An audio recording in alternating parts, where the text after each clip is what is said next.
Naquele tempo, os publicanos e pecadores aproximaram-se de Jesus para o escutar.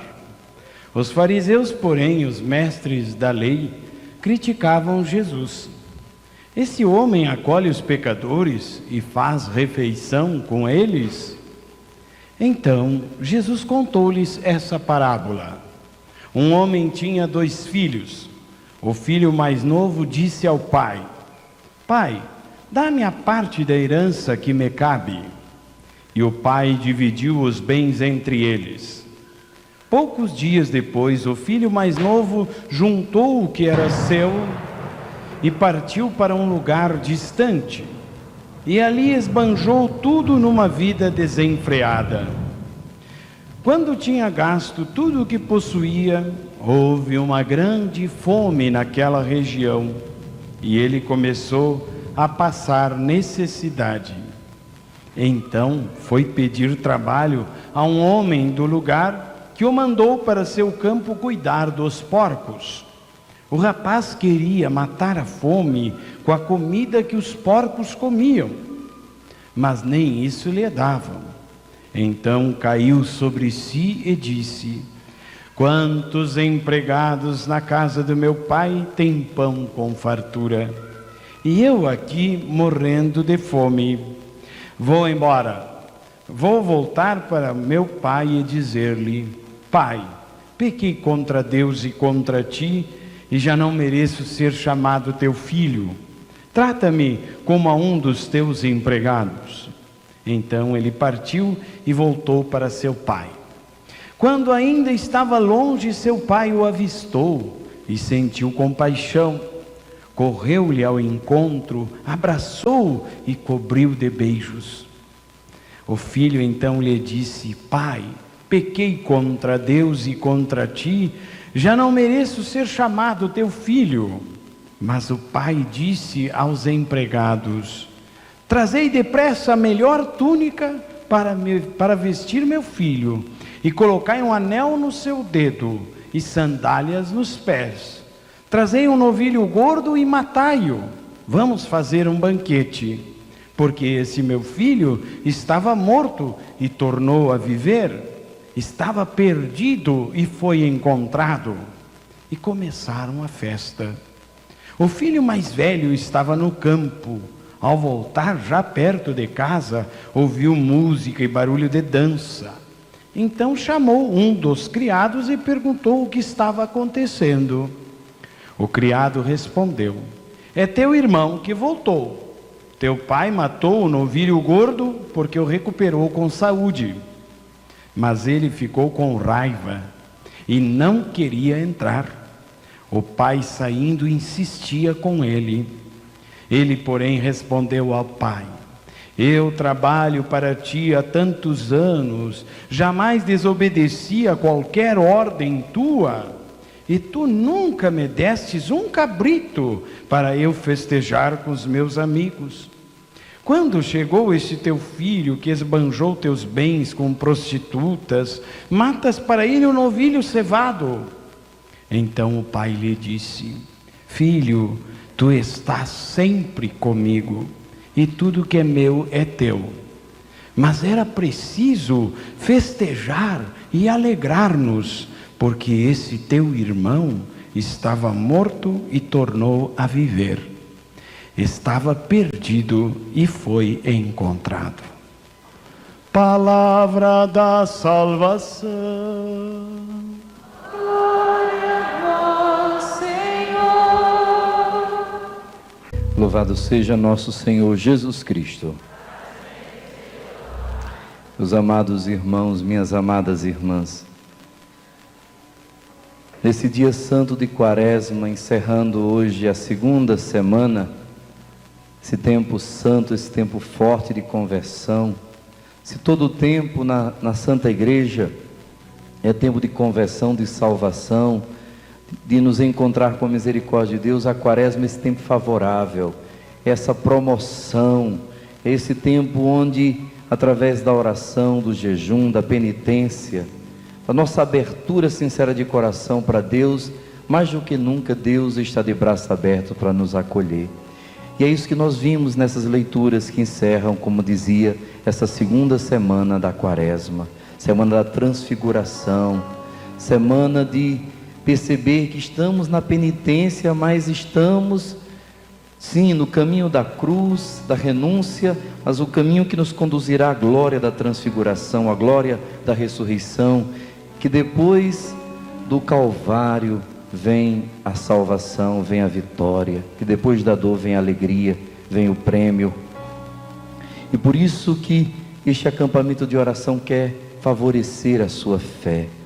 E que maravilhoso que o Senhor, como disse ontem também nosso querido Padre Roger, que maravilhoso que o Senhor, na sua providência, nos dá palavras tão próprias, tão apropriadas para renovarmos a nossa fé.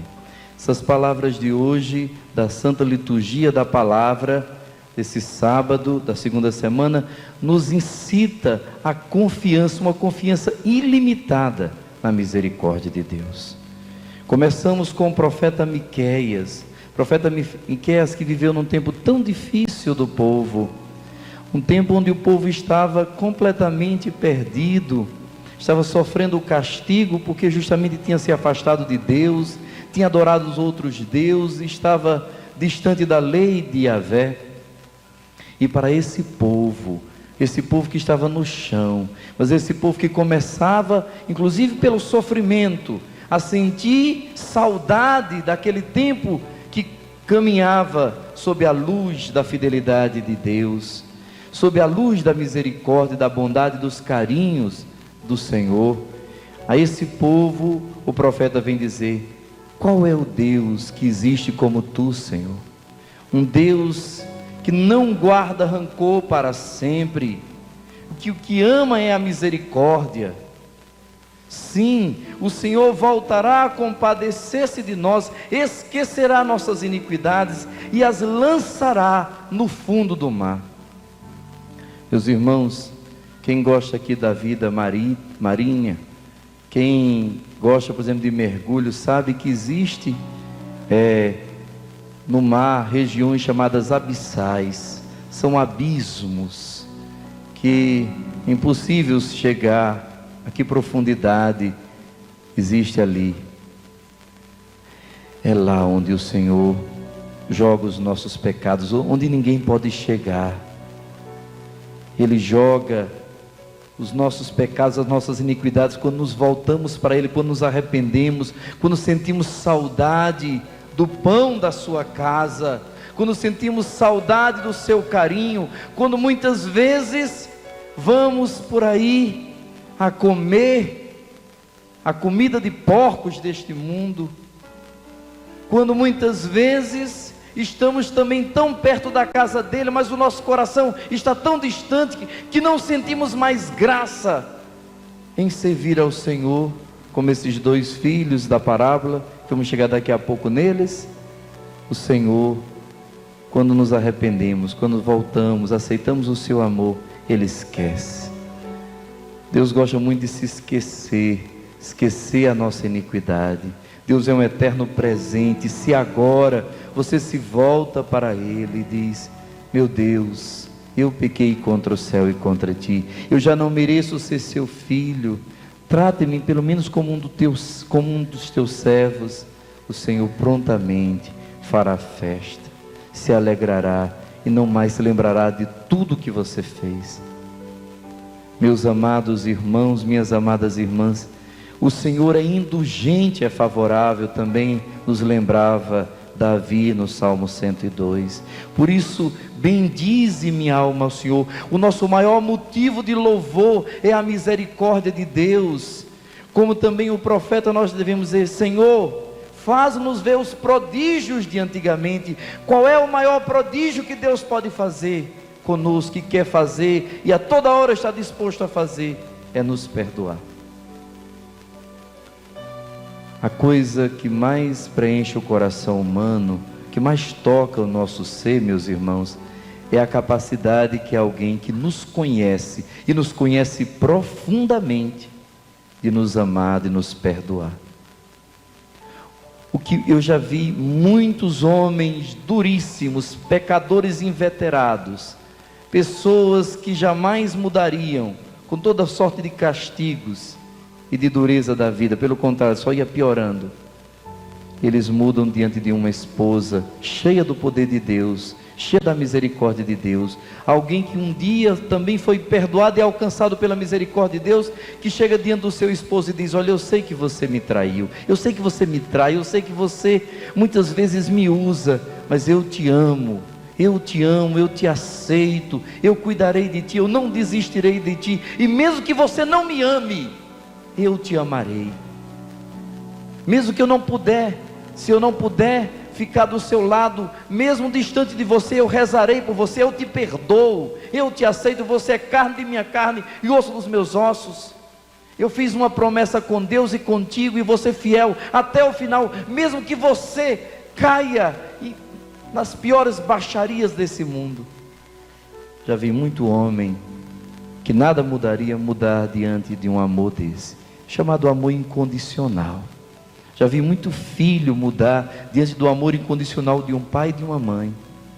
O que faz com que tenhamos força de renunciar ao prazer do mundo, do pecado, às seduções do maligno, porque ninguém se engane, o pecado não é amargo, o pecado principalmente no seu início é muito doce, é maravilhoso você pecar, é maravilhoso você ter essa falsa liberdade, você achar que você é dono da sua vida e pode fazer o que você quiser, é maravilhoso, isso é o que parece que realiza o nosso ser. Só depois que vai mostrar todo o amargor, o pecado, só depois que o diabo vai cobrar cada centavo do que ele lhe deu, é uma agiota terrível. Mas então, uma paixão só se vence com outra, com um amor muito maior. Nós só conseguimos vencer a paixão pelo pecado, pelas coisas do mundo, pelas tentações do maligno, com o amor de Deus. Deus nos constrange, a misericórdia de Deus é tão grande, que é capaz de mudar o rumo da nossa vida.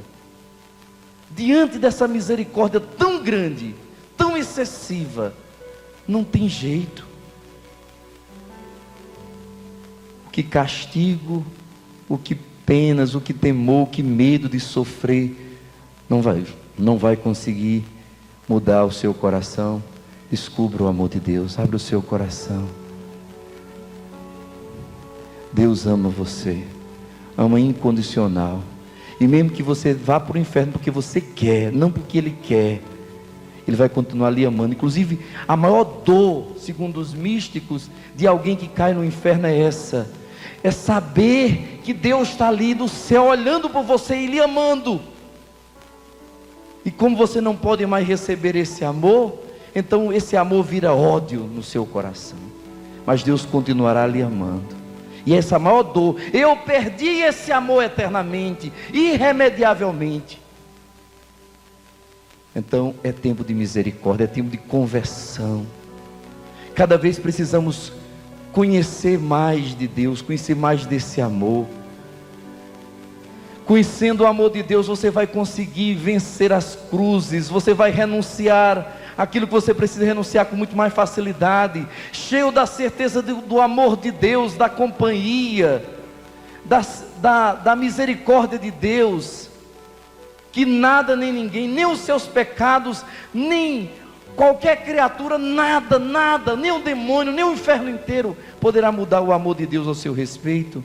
Você vai ter forças para ser aquilo que Deus quer. Coloque a mão no seu coração e diga: Senhor, enche-me dessa verdade. O Senhor me ama incondicionalmente. Aconteça o que acontecer, o Senhor me ama. O Senhor me ama. Eu sou amado pelo Senhor. Eu procuro um grande amor, meu Deus. E não existe amor maior do que o teu amor. Convence-me disso, Espírito Santo de Deus, Tu que és o amor do Pai e do Filho, convence o meu coração, que o Pai me ama muito, ama-me, mais do que a vida de Jesus, porque foi capaz de sacrificar a vida do próprio filho para me salvar.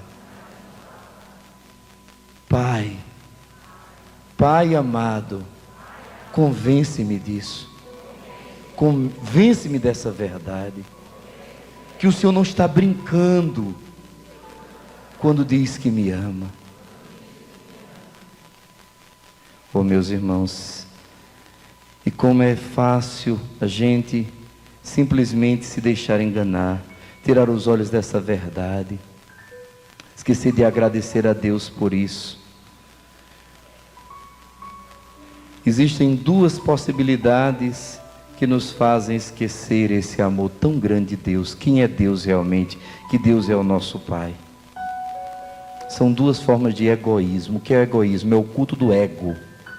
É quando o ego, nosso eu, está no centro da nossa vida. Quando a nossa vontade se torna, parece que maior do que a vontade salvífica, eterna e amorosa de Deus. Primeiro, é identificado sempre com esse filho mais jovem da parábola do filho pródigo, que na realidade devia ser a parábola do Pai misericordioso, nós sabemos disso. Esse filho mais jovem representa justamente a nossa juventude, esse tempo de paixões, esse tempo de fome de viver, esse tempo onde nós temos medo parece de perder qualquer oportunidade, não queremos fazer tudo. Onde parece que a casa de Deus se torna uma prisão para nós, onde parece que o mundo é tão convidativo e a gente então cai no mundo, chega para o Pai e pede a herança. Ou seja, a gente só recebe a herança quando alguém morre, sim ou não? É uma forma de matar o Pai. O Pai foi morto por esse jovem no coração dele. Ele não amava o Pai. Ele só queria os bens do Pai. Ele queria, era a sua liberdade. Ele achava que ser livre é fazer o que você quiser. Isso é libertinagem, meus irmãos. Isto é egoísmo, o mais destilado possível, o mais explícito possível. Na nossa juventude ou então na nossa imaturidade, às vezes pessoas muito adultas, já anciãs, também pensam assim. Servir a Deus é uma escravidão. Tinham escritores que diziam assim: se Deus existe, se eu acreditar que Deus existe, eu vou ter que obedecer a Ele. Então Deus não existe. Tira Deus, tira a religião. Eu quero ser livre, eu quero ser independente, eu que quero decidir o que é bom, o que é mal na minha vida. Não toque na minha vida, não fale nada. Quem manda no meu nariz sou eu. Já vi tantos dizerem isso. Daqui a pouco é o craque quem está mandando no nariz dele. Sai da lei de Deus, que é segurança. Sai da casa de Deus, que é abrigo, que é refúgio, e vai para o maligno. O demônio usa a mente dessas pessoas, tentando convencê-las de que Deus quer o mal delas, que Deus representa a prisão, que Deus é só o Deus do não, que você não pode ser feliz, independente, se você viver debaixo da obediência a Deus. Então o diabo primeiro tira ela de Deus, tira ela da casa do Pai, coloca ela em si mesma, entregue aos seus desejos, suas paixões, e vai abrindo portas e portas e portas, e a pessoa vai entrando naquele labirinto, e cada vez mais ela vai se perdendo, não sabe mais nem como voltar. Ela está perdida. Quando ela estiver completamente perdida, aí o diabo começa a tirar tudo aquilo que ela recebeu, que ela teve. A pessoa perde a saúde, perde a família, perde a própria dignidade.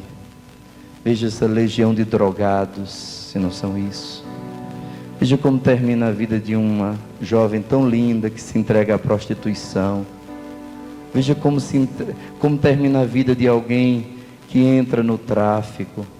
Veja como termina a vida de uma pessoa que se entrega aos pecados.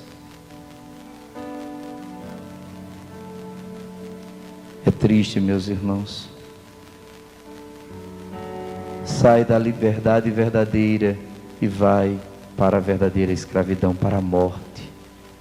Sair de Deus é sair da vida e ir para a morte. Mas que bom que o Pai nunca ele esquece de tantas coisas, mas não esquece de nós. Seu amor continua ali. E mesmo que estejamos tão distantes dele, ele não está distante de nós. Seu olhar nos alcança. Tem um quadro muito bonito de um pintor antigo, que ele fez a casa do Pai, fez um caminho assim, com os passos, assim, um caminho, no meio daquela relva, ele fez um caminho, pintou um caminho com vários passos, e uma montanha, e o Pai ali. Por que esses passos todos são os passos do Pai? Todos os dias ele ia à espera do seu filho e sabia que seu filho ia voltar. O olhar de Deus nos alcança, estejamos onde estivermos. O olhar de Deus, o amor de Deus é o mesmo. Ele se esquece sim dos nossos pecados, se nós nos arrependermos, mas não se esquece de nós. Meus amados irmãos, que bom que um dia chega a faltar tudo que o inimigo quis nos dar, tudo que o mundo quis nos oferecer. A gente percebe com muita rapidez que tudo nesse mundo passa e passa rápido. E parece que cada vez com mais intensidade você buscar as coisas do mundo. Quem se entrega aos maiores pecados, aos maiores prazeres, mais facilmente vai perceber isso. Tudo isso é muito vazio. Muito vazio. E você fica sozinho na solidão. O demônio ele não quer dar nem o prazer de você sentir prazer com aquilo. Você começa a sentir prazer com a droga. O diabo até lhe viciar, ele dá prazer. Quando você está viciado, você não sente mais prazer nenhum, só dependência. A pessoa não sente mais nada, nem aquela sensação boa que ela sentia. O sexo é a mesma coisa. Todos os vícios, a comida, você não sente mais prazer, você sente às vezes até nojo, mas você já está tão dependente, que aí ele já tirou todo a sua alegria toda. O diabo não quer dar alegria nenhuma a ninguém. Mas aí o Pai começa a agir, vê que se deixar o filho naquela situação, ele vai se perder. Deus começa a agir conosco e começa a falar primeiro na nossa consciência. Nossa consciência é a porta onde Deus nos fala, é o mais íntimo de nós, é o que a gente chama o nosso coração, o nosso interior. Começa a gerar lá no nosso coração, lá na nossa consciência, lá na nossa memória, começa a nos lembrar quanto éramos felizes com Deus. Quanto éramos felizes cada vez que comungávamos, que nos aproximávamos do sacramento da confissão e podia com o coração limpo participar da Santa Missa e comungar. O Senhor começa a nos lembrar tantos momentos lindos, tantos irmãos e irmãs que nós largamos, tanto alimento, tanta bênção, tanta graça que existe na casa do Pai. Eu fico pensando quantas pessoas que estão hoje atoladas no pecado, ou chorando as consequências de uma vida de pecado, mas estão com saudades da Eucaristia. Se você está me ouvindo agora, está com uma saudade, sinta até na sua boca aquele desejo de comungar, e sabe que não pode, volte, se confesse, se arrependa, volte à Santa Comunhão. É Deus que está gerando essa saudade no seu ser. Você está com a saudade do alimento, do pão da casa do Pai, porque esse pão não é um pão apenas, é Jesus, é o pão do céu, é o alimento que Deus prepara para você. É a carne verdadeira, é o sangue verdadeiro do Filho de Deus. Volta para Deus. Deus está falando ao seu coração. Faça como esse jovem, começa com essa saudade e tome uma decisão. Vou colocar o meu respeito humano, o meu orgulho, a vergonha debaixo dos meus pés, vou me levantar e vou ter com meu pai, vou chegar e dizer: Pai, pequei contra o céu e contra ti, eu já não mereço ser teu filho, mas trate-me como um dos teus servos, dos teus empregados. Tenha coragem. Isso aí o pai não vai poder fazer por você, isso aí é você que tem que fazer. Ele está torcendo, ele está lhe esperando, ele tem a certeza, vai lhe perdoar, seja qual for tenha sido o seu pecado.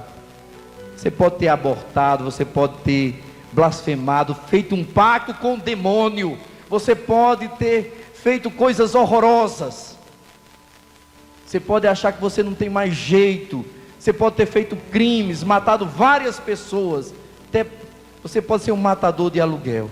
Se arrependa, meu irmão, quanto maior for o seu pecado, maior é a misericórdia de Deus. Maior é a misericórdia de Deus. Volte para Deus, volte para o Senhor. Isso você tem que fazer. Você tem que tomar essa decisão. Mas como dizia Santa Teresa, é uma decisão decidida. É até um exagero de linguagem, mas é para dizer, você tem que querer. E tornar esse querer realmente vontade, passos, dar passos. Isso Deus não vai fazer por você, isso você tem que fazer. Deus está ali esperando, mas você tem que voltar. Você tem que voltar. Porque foi você que se afastou de Deus, não foi Deus que se afastou de você. Volte-se para Deus. Não é Deus que está distante de você, é você que está distante de Deus, é você que está de costa. Se vire, dê o passo e chegue diante dele. Chegue com muita humildade. O maior prodígio que acontece, como falei, é a graça do perdão dos nossos pecados, é a graça de uma boa e santa confissão. Aproveite esse tempo de quaresma, volte à sua igreja, volte à sua paróquia, procure um sacerdote e faça uma santa confissão. Você está triste, você está infeliz, aparentemente até você tinha tudo para ser feliz, mas sabe por que você está triste? Porque você não se arrependeu e não fez uma boa confissão. Você está guardando esse pecado para quê? Ele está tirando a alegria, a paz do seu ser. Você não consegue voltar de verdade para Deus, porque você está amarrado ao inimigo com esse pecado. Corta. Você está com esse pecado, você diz: eu confesso todos menos esse. Eu não consigo me libertar dessa pessoa, eu não consigo me libertar do álcool, eu não consigo me libertar de festa, eu não consigo me libertar disso ou daquilo. Você está amarrado, confesse tudo, volte para Deus. Senão sempre pode ser uma linha tão tênue, tão pequena, mas ele vai ficar sempre lhe puxando de volta. Você volta, cai, volta e volta ao mundo, volta para Deus e volta para o mundo. Você vai se cansar, vai chegar um momento que você mesmo nem vai acreditar mais em você, e você vai desistir. Mas Deus não desiste de ti, acredite nisso. Aquele jovem teve essa graça, levantou-se e foi ter com seu pai. Chegando, confessou o seu pecado, se ajoelhou e derramou toda a sua vida, com toda a sinceridade do seu ser. O pai o perdoa, e o perdoa com ações, com beijos, com abraços, com acolhida, com banho, com a mudança da veste, com festa, com alegria. Isso é Jesus nos dizendo, meus irmãos, a alegria no céu para um pecador que se converte, muito mais até do que 99 justos que não precisem de conversão, ou acham que não precisam de conversão.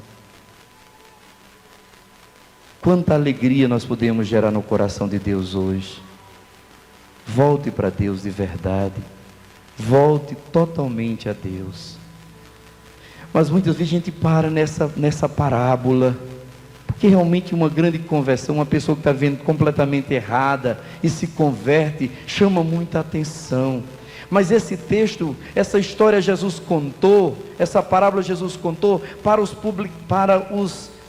os mestres da lei e os fariseus que criticavam Jesus, justamente porque ele acolhia os pecadores, porque ele disse que tinha vindo para aqueles que precisam, para aqueles que estão doentes, para aqueles que são os mais necessitados. Eles se achavam aqueles que já serviam a Deus. Eles se achavam como aqueles justos. E Jesus então conta uma outra história. O filho mais velho. Esse filho representa,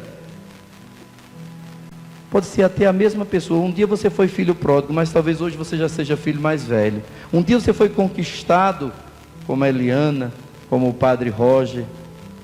Testemunhos tão fortes de conversão. Mas hoje eles não são mais os filhos pródigos, são os filhos mais velhos. E o perigo de quem está na igreja, quem está na casa de Deus, quem já caminha, quem aqui já caminha com o Senhor? Levante a mão.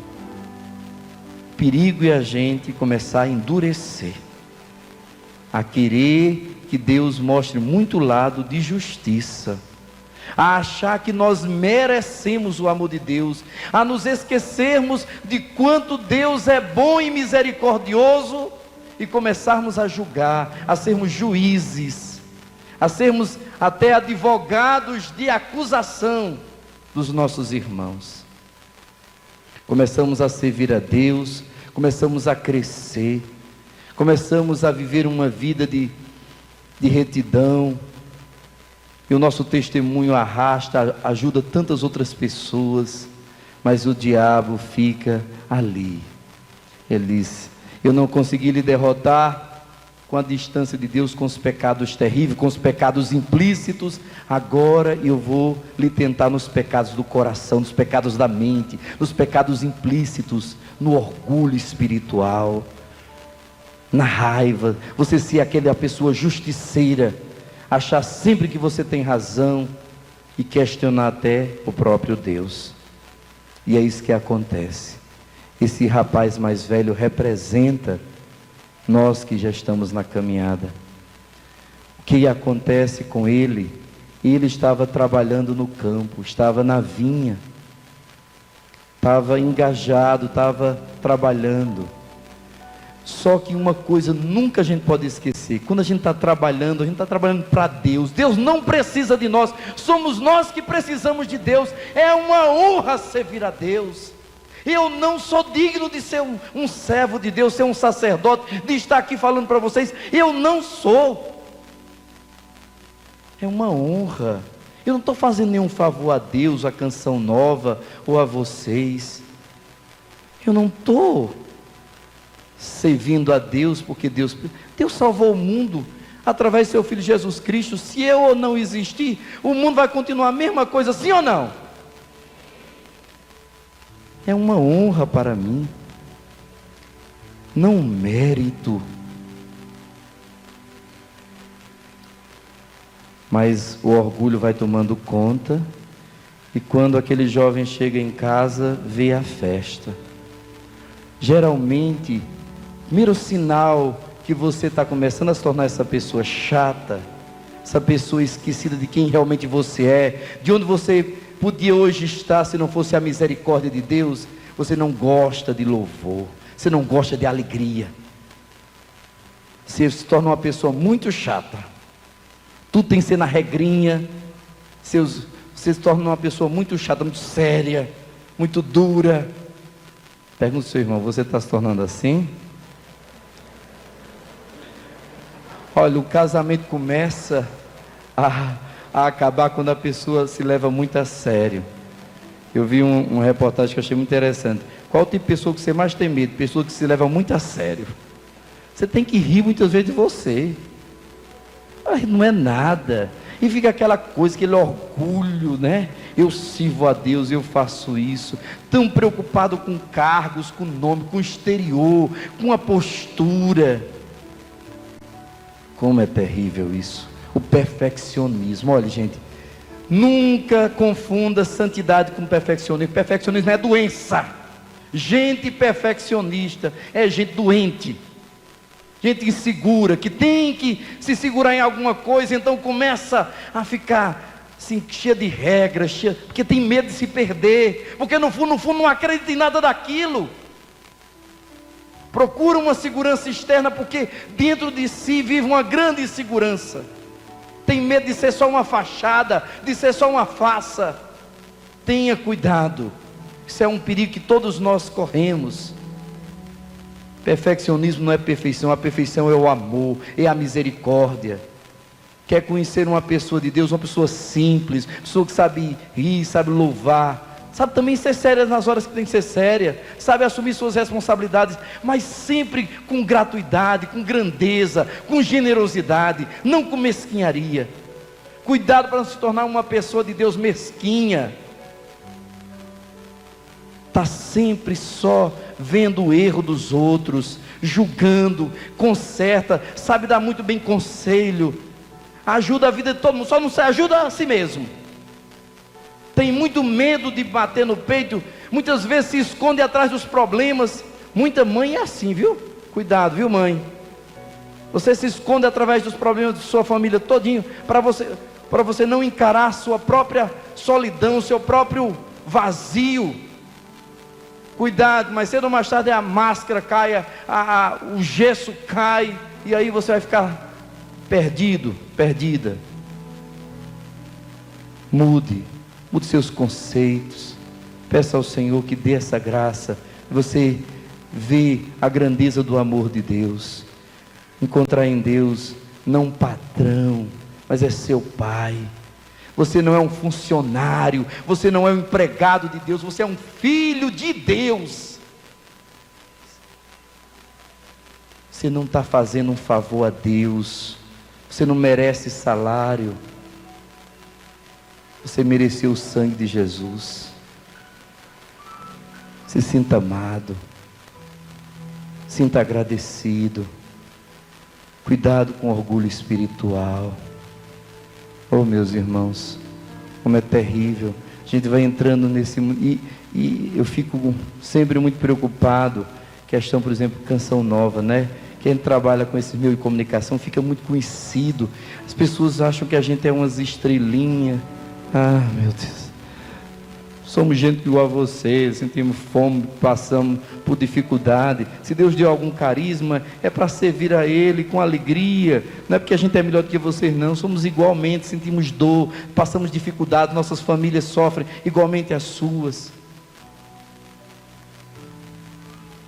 Pare de querer endeusar as pessoas, faça as pessoas entenderem que elas são normais, né? Tenha cuidado com esse estrelismo, né? Vocês mesmos às vezes estragam muitas pessoas. Ai, tira uma foto aqui comigo. Não estou dizendo que vai tirar foto não, mas pare de endeusar as pessoas, de querer, sabe, igual o mundo faz. Trate as pessoas mais naturalmente.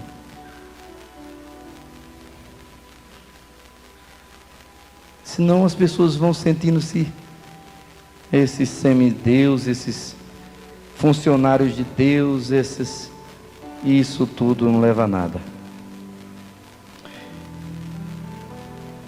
Quando chegou, viu o barulho, aí, eita, aqui não é mais minha casa não, ei, já estão fazendo e acontecendo, o que é que está acontecendo? Chama o criado, é teu irmão que voltou, teu pai matou o novilho gordo porque recuperou com saúde, mas ficou com tanta raiva. Outro grande sinal de que você está completamente errado, você não sente mais a alegria de ver as pessoas se converter, não sente mais a alegria, não é, de ver Deus agir com misericórdia. Aí manda chamar o pai, pai tão bom, aquele mesmo pai que tinha saído tantos dias para esperar o filho, aquele pai que tantas vezes tinha acolhido aquele outro que voltava do campo com a mesa posta, tudo preparado, sai para acolher aquele menino birrento, aquele menino egoísta, cheio de si, se acha cheio de razão. Olha a postura triste diante de Deus. Tanto tempo, né, que eu te sirvo, eu trabalho para ti há tantos anos, jamais desobedeci a qualquer ordem tua. Mentira, só faz o que quer. E tu nunca me deste um cabrito para festejar com meus amigos. Quando chegou esse teu filho que esbanjou teus bens com prostitutas, sabe mais da vida dele do que o menino próprio, né? Matas para ele o novilho cevado. Não queira passar serviço na face de Deus. Não queira mostrar tempo de trabalho. Para Deus não tem carteira assinada não, viu, meu irmão? Nós somos devedores de Deus muito, sim ou não? A gente diz, Deus lhe pague. Deus lhe pague? Eu que estou devendo muito. Nem que eu desse minha vida 1000 vezes, seriam nada, diante do que eu sou devedor de Deus. Com humildade, meus irmãos. Mas essa palavra é desconhecida para aquele que o orgulho, que o diabo não conseguiu com os pecados terríveis da carne, os pecados maiores ou explícitos, mas aqueles pecados interiores, o coração foi endurecendo, o egoísmo, a vontade de ser merecedor, de dizer a Deus, olha, você deve fazer assim. Na realidade, a pessoa quer ser Deus. Ela diz, você Deus tem que agir assim, você pai, você não pode não, esse filho você tem que castigar, você tem que abençoar, para mim você me deu o melhor, agora para o outro o pior, a justiça, para mim a misericórdia, para o outro a justiça. Veja que egoísmo terrível, é o próprio demônio. Vocês sabiam que o pecado do demônio, segundo muitos santos, foi isso, não servirei a esse Deus, um Deus que um dia vai virar homem, um Deus que um dia será pão, um Deus que vai nascer de uma mulher, de uma criatura. Vou me ajoelhar diante de um pedaço de pão, vou me ajoelhar e adorar meu Deus no ventre de uma mulher, de uma criatura. Não, esse Deus eu não servirei. É o orgulho, é querer dizer a Deus como Ele deve ser. Que loucura, meu irmão. Isso tudo nós podemos cair. Mas o Pai, tão bom, diz só isso: filho, tu estás sempre comigo, e tudo que é meu é teu. Mas era preciso festejar e alegrar-nos, porque esse teu irmão estava morto e tornou a viver, estava perdido e foi encontrado. E aqui termina. Não se fala que começou a festa, que ele entrou para a festa. Porque quem está nesse pecado é muito mais difícil converter que quem está no mundo. Por isso que Jesus diz, cuidado, porque as prostitutas e os ladrões vos precederão no reino do céu.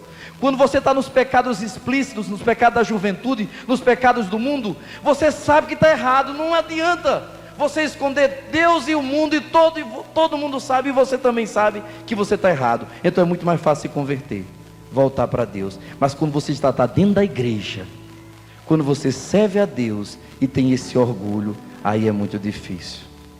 É por isso que sua família não muda, é por isso que você vem em acampamento em acampamento e sua vida continua a mesma coisa.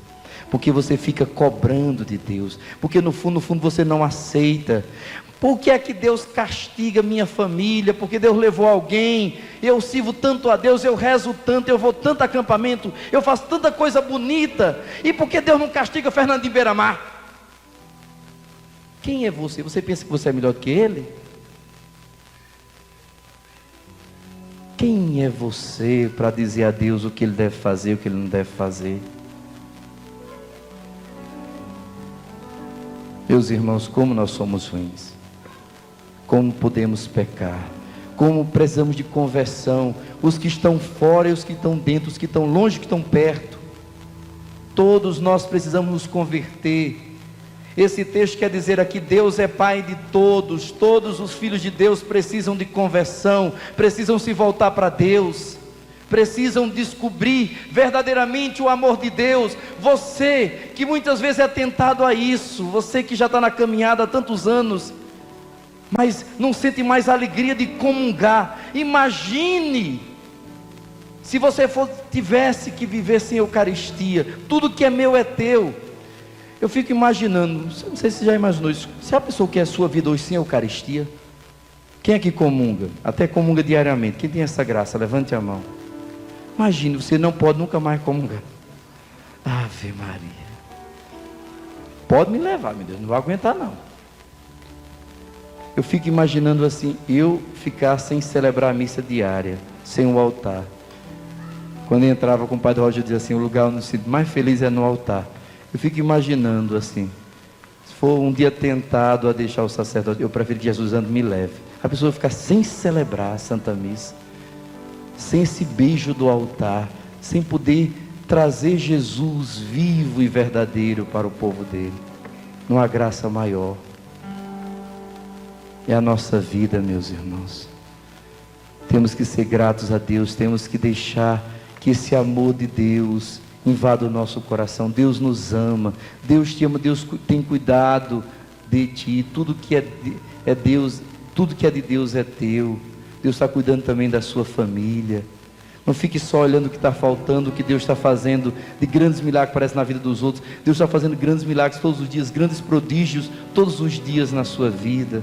Deus está lhe perdoando, dando um novo dia, derramando a chuva dele sobre os bons e os maus.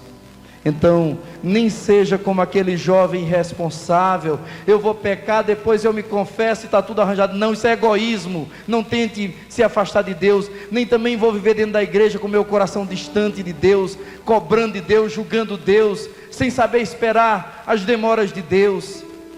Eu vou ser como o Pai. Eu vou ser como o Pai, que sabe acolher um e outro, que sabe amar. Eu quero ser. Essa parábola para dizer assim: você nem seja o jovem egoísta pelo pecado da carne, nem seja o egoísta pelo pecado da mente, do orgulho.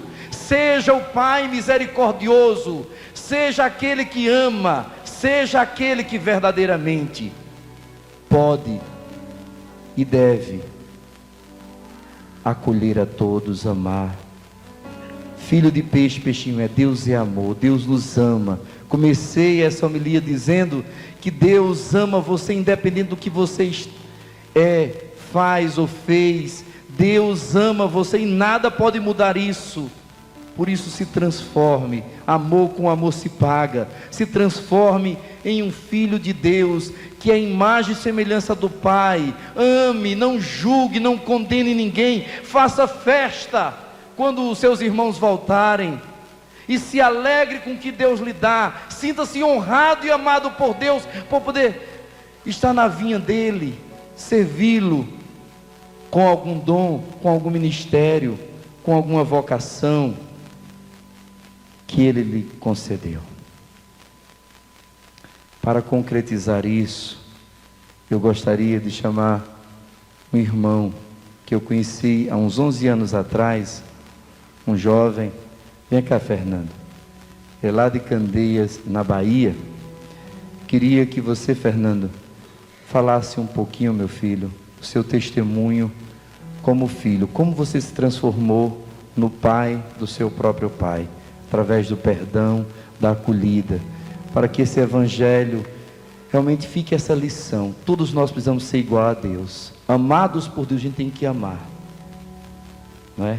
Às vezes a gente espera muito que o pai, que a mãe, que aquele que está acima de nós, que aquele que Deus nos confiou, faça por nós. Mas às vezes não é assim. Às vezes Deus lhe colocou na sua casa para você ser a figura do Pai misericordioso. E você precisa acolher a todos. Louvado seja nosso Senhor Jesus Cristo. Eu vou fazer um breve relato da história da minha família. A história da minha família começou quando meu pai tinha 30 anos de idade. Ele era delegado. Naquela época não precisava estudar, era nomeado. E ele conheceu a minha mãe com 13 anos de idade. E meu pai roubou a minha mãe da família dela. E ali começou a história da minha família. Minha mãe, quando ia fazer 14 anos, ela teve o primeiro filho, a minha irmã mais velha. O meu pai era um homem extremamente violento. Ele só via minha mãe como ela só servisse para lavar, passar, cozinhar e cuidar de filhos. E minha mãe foi tendo filhos. O meu pai, ele sumia, ele saía. Ele teve 7 filhos com a minha mãe, mas achou que era pouco. E teve mais 12 com outras mulheres na rua. E nós tínhamos direito a muito pouco, Nós não precisávamos passar necessidade, mas passamos muita fome, porque o dinheiro dele só era para farra, para mulher. Meu pai chegou a sumir de casa 1, 2, 3, 4, 5 e até 6 meses. A minha família, os meus irmãos, a minha mãe, quando ele sumia assim, ele determinava que 5 horas da tarde tinha que fechar a casa e as pessoas irem dormir. Era realmente um cativeiro. E por muitas vezes, por meu pai ser um homem extremamente violento, eu vi o meu pai puxar a arma dele para minha mãe. Imagina para filho o que é ver isso. É duro. E minha mãe conta que quando eu tinha 8 anos de idade, houve uma briga muito grande lá em casa, e eu cheguei para ela depois que ela discutiu com o meu pai, e eu falei para ela assim: mãe, por favor, vá embora de casa, porque eu não estou aguentando mais ver esse sofrimento. Eu quero falar para você, mãe, imagina só a dor de uma mãe, você que é mãe, escutar isso de um filho. E eu vi os meus irmãos mais velhos, todos crescerem revoltados com essa situação. E quando completava a maioridade, ia embora de casa, porque não aguentava ver o sofrimento da minha mãe e sofrer junto com ela. E por muitas vezes, chorando ali com minha mãe, e ela sustentava aquilo, e muitas vezes minha mãe deixava até de se alimentar, porque o pouquinho que ela conseguia pedindo a outras pessoas, e pedia escondido, ela deixava para a gente. Eu lembro que uma vez à tarde, a gente era pequeno e pediu merenda a ela, e a merenda que minha mãe fez foi farinha com açúcar para a gente comer. Queria dizer para você, não tenha vergonha da sua história, porque foi ela, o seu sofrimento, a sua história foi que fez você estar aqui hoje sentado aí, foi que fez eu estar aqui. Mas como um dia, quando minha mãe cansou desse sofrimento, dessa situação, ela pegou as coisas dela e voltou para a casa de uma irmã. E ficamos a metade em casa. E aí começamos a viver uma situação pior, porque a cada 15 dias, a cada mês, era uma mulher diferente lá em casa. Ela chegava, nos maltratava e cansava de sofrer também, porque meu pai não parava, ele não temia nada, ele não respeitava nada. E por muitas vezes eu vi meu pai dizer que o Deus dele era o dinheiro. E como meus irmãos mais velhos, eu também cresci e fui embora de casa. Fui para a casa do meu avô, porque ninguém tinha o direito de opinar em nada sobre a minha família. A família da minha mãe era proibida de ir lá em casa. E todos tinham medo dele porque ele era muito violento. Eu fui embora, comecei a trabalhar. Lá em casa ninguém era batizado. Nem o direito do batismo a gente não tinha. Quando eu saí, eu era o único assim que tinha vontade de ir para a igreja, mas não rezava, não conhecia Deus ainda de perto. E eu fui buscar o meu batismo depois de adulto. E comecei a caminhar. E comecei a servir a Deus das formas mais simples, como muitas vezes as pessoas não querem, no trabalho, no serviço. E alegrava o meu coração. Eu estava começando a reconstruir a minha vida. E um dia minha irmã mais nova ligou para mim e disse: Fernando, nosso pai deu uma crise e está internado em estado grave. A situação dele é muito delicada. Eu escutei aquilo ali e disse: se acontecer alguma coisa você me liga. Mas não queria saber, mesmo caminhando assim, mas o ressentimento, a mágoa. E aí a minha mãe me ligou e disse: Fernando, eu quero te pedir uma coisa. O que seu pai fez comigo, fez comigo. O que fez com vocês, vocês têm que perdoar. Vai lá, estende as mãos para o seu pai nesse momento. Eu vi aquela ligação da minha mãe, e ela pedia para que eu fizesse isso, ela que tinha sido tão maltratada. Eu já estava trabalhando, eu já morava em outra cidade. Eu pedi as contas e voltei para cuidar dele. Um pouquinho de conhecimento de Deus que eu tinha, eu disse: eu preciso evangelizar ele agora. E quando eu fui ao hospital, perguntei ao médico: doutor, quanto tempo, o que é que está acontecendo? O médico chegou para mim e disse que o meu pai tinha no máximo 3 meses de vida. Eu disse, como vai ser difícil então? Mas fui com toda a fé, com a oração e com o apoio da minha mãe, cuidando dele. Ele voltou para casa, foi aí que eu conheci o Frei Josué, e que por muitas vezes me emprestou esse ombro para chorar, e chorou comigo também. Foi mais que um pai para mim, nesse momento tão difícil, nessa caminhada, me orientando.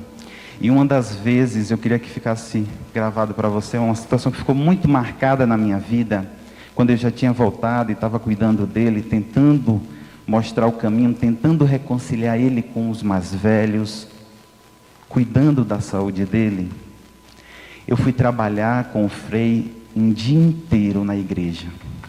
Era quinta-feira, dia a celebração do lava-pés.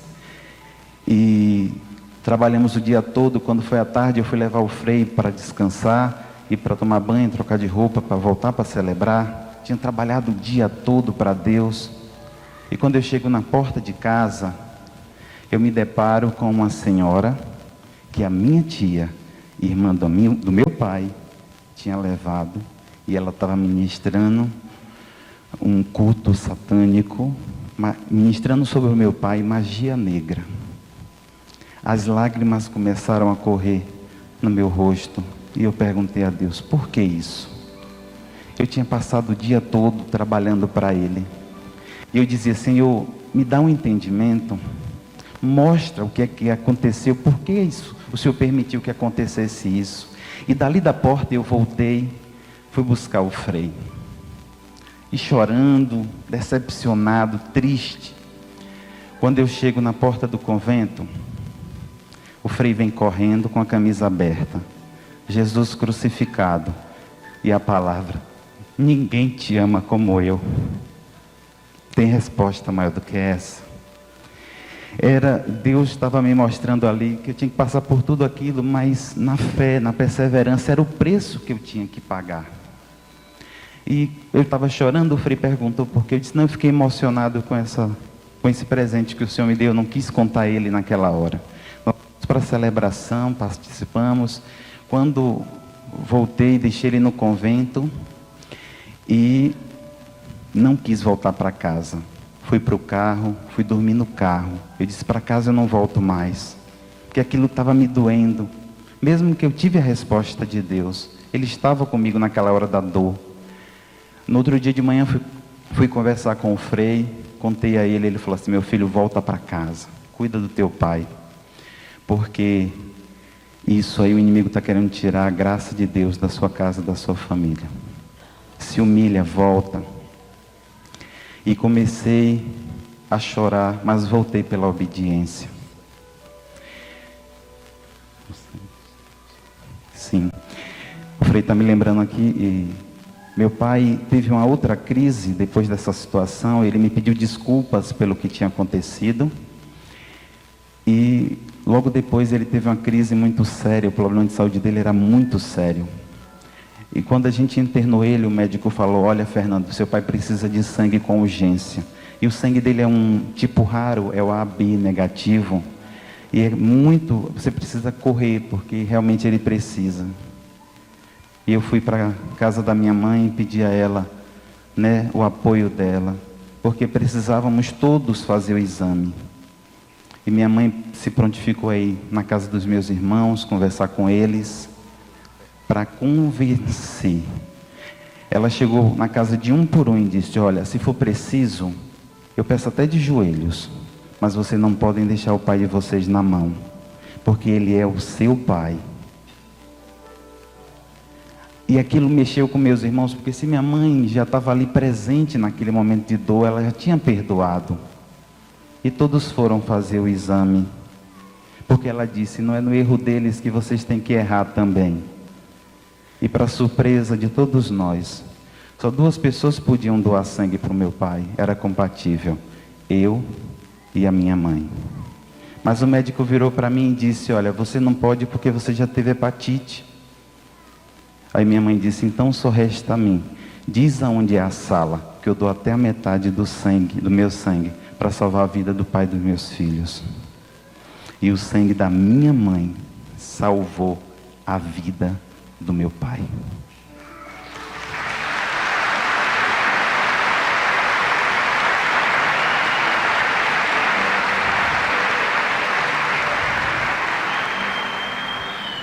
Ele se recuperou, voltou para casa, era próximo o Natal.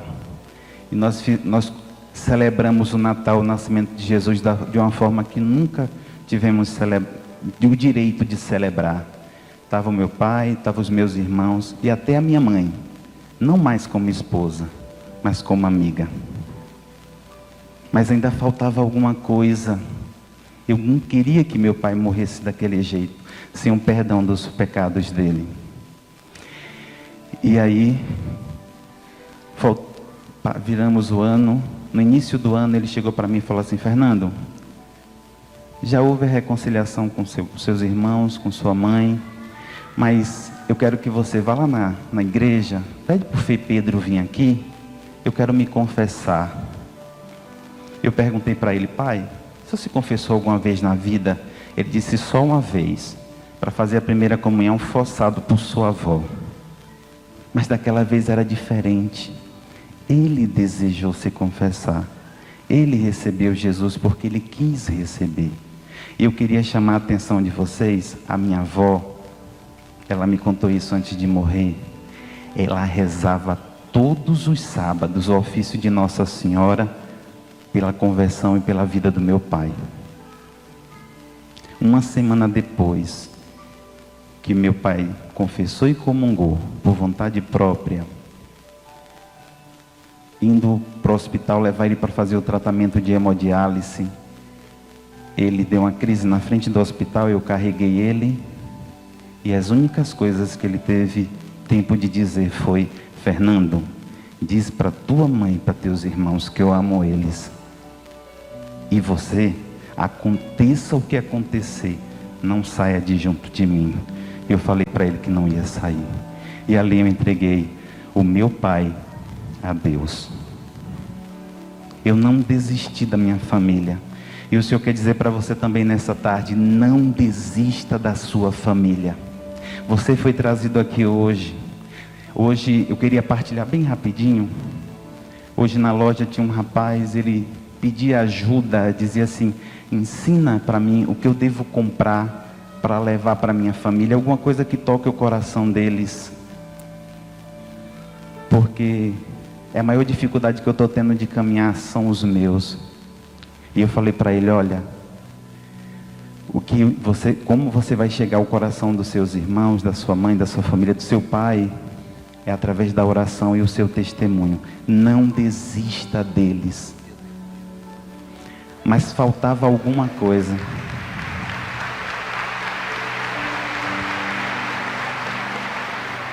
Mas ainda faltava alguma coisa para ficar completo. Os meus irmãos ainda não caminhavam na igreja. E no funeral do meu pai, no velório do meu pai, estavam todos. E eu quero dizer para você, a minha outra família também estava lá. A minha família igreja. Para onde você olhasse, tinha um padre, uma freira, um religioso, estampas de camisas representando movimentos. E aquilo mexeu com os meus irmãos. Até uma irmã que eu tinha que era de uma outra religião, ela voltou para a igreja católica. É a nossa outra família, é aqui, é a nossa igreja.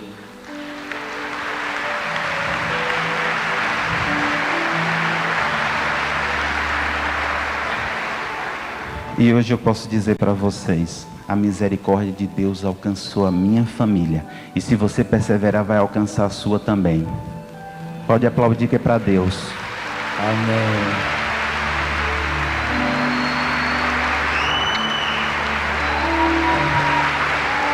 Fica de pé. Estende seus braços. Não esqueça. Deus é amor. Deus te ama. Deus ama a sua família. Mas alguns passos você tem que dar. Então levante bem alto os seus braços. Entregue toda a sua dor, suas mágoas, entregue seus sonhos a Deus. Volta para os braços de Deus e diga: Meu Deus, eu te amo, eu me arrependo dos meus pecados, de novo eu me prostro diante do Senhor, de novo eu me entrego à tua misericórdia, de novo eu confio, renovo a minha fé, a minha esperança, a minha caridade. De novo, Senhor, eu digo sim. Eis aqui o teu servo, diga isso, eis aqui o teu servo, faça-se em mim, Senhor, a tua vontade, os teus sonhos. Eu me rendo, eu me abandono, Senhor, à tua santíssima vontade. Eu quero te servir com alegria, sem murmurar. Eu não quero mais o pecado, eu não quero mais o prazer do mundo, eu não quero mais reclamar e murmurar diante de ti das tuas demoras, do teu agir, meu Deus. Eu confio, eu me abandono. Eis aqui o teu servo. E ora no Espírito Santo, para que o Espírito Santo de Deus, que é o amor do Pai e do Filho, cele todo esse desejo do seu coração. Levante alto as mãos, não se canse, e ore no Espírito Santo. Ora forte, levante a cabeça, ora forte, para que tudo isso seja selado, essa palavra fique gravada no seu coração. E agora você sinta prazer de estar na casa de Deus, de poder participar de mais um banquete, de mais uma Eucaristia. Mais uma vez a nossa fé se renova, a nossa salvação se atualiza. Você está mais perto de Deus e Deus está mais perto de você. Se deixe envolver pela misericórdia, pelo amor de Deus, pela bondade de Deus. Tenha força de renunciar ao mundo, ao pecado, às tentações, à maldade, às acusações do maligno. Se renda diante desse Deus tão maravilhoso, tão amoroso. Cante, minha filha. Todo joelho se dobrará e toda língua proclamará que Jesus Cristo é o Senhor.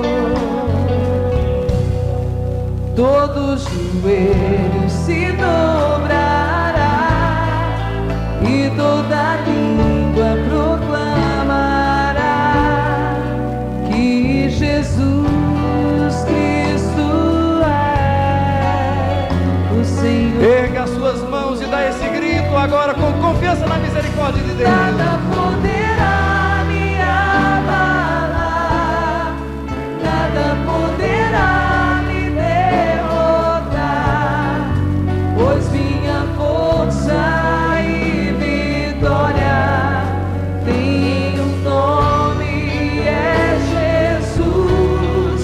Nada poderá me abalar, nada poderá me derrotar, pois minha força e vitória é Jesus. Quero viver tua palavra, quero viver tua palavra, quero ser cheia do teu Espírito, mas só te peço,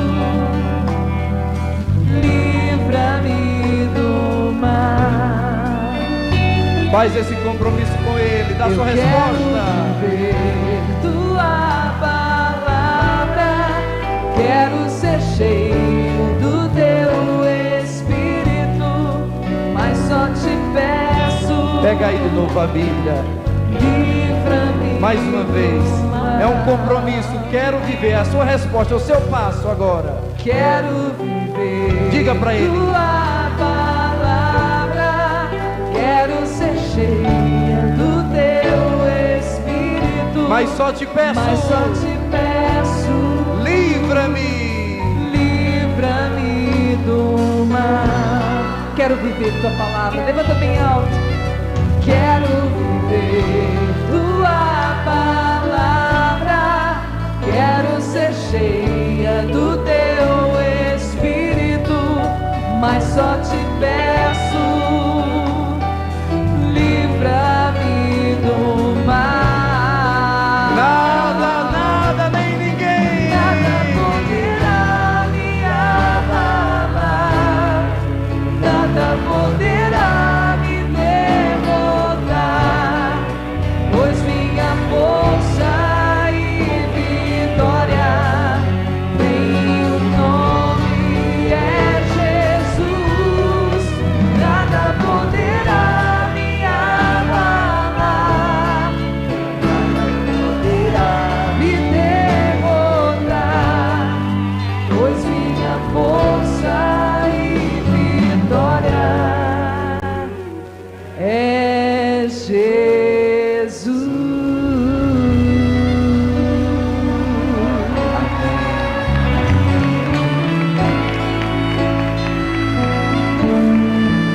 invade muitos lares com espírito de reconciliação. Das pessoas que correm para o telefone, para o computador, para pedir perdão, para perdoarem, para dizer: pai, mãe, eu te amo, meu irmão, minha irmã, estou contigo. Um espírito grande de reconciliação. Muitos casamentos são reconciliados agora.